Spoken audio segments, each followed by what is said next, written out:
Hello everyone, my name is Alba and welcome back to the Lovecraftian Video Game Retrospective and welcome to Theater.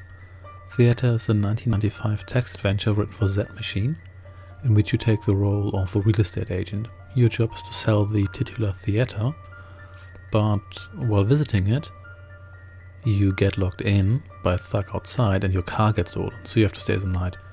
Needless to say, there's more behind theater than you initially thought, and you have to explore it, solve certain puzzles. Most of them are inventory based, and you have to uncover the theater's true story.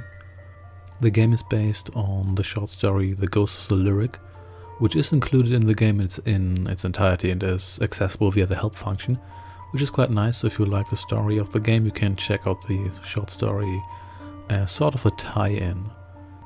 The game is initially quite atmospheric and does have a couple of environment-based puzzles, most of which can be solved either by themselves, by moving stuff around, or using your inventory.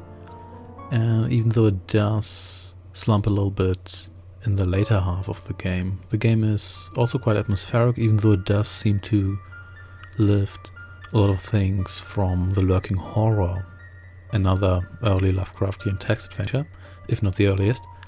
In fact, some of the passages seem almost directly lifted from The Lurking Horror.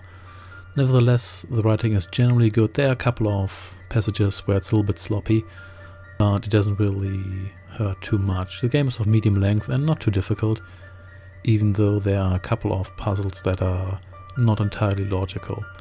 Unfortunately, the story of the game falls apart a little bit in the end, and the end doesn't seem to be entirely satisfying. At least it didn't feel like it to me, but nevertheless I would recommend the game if you do like text adventures.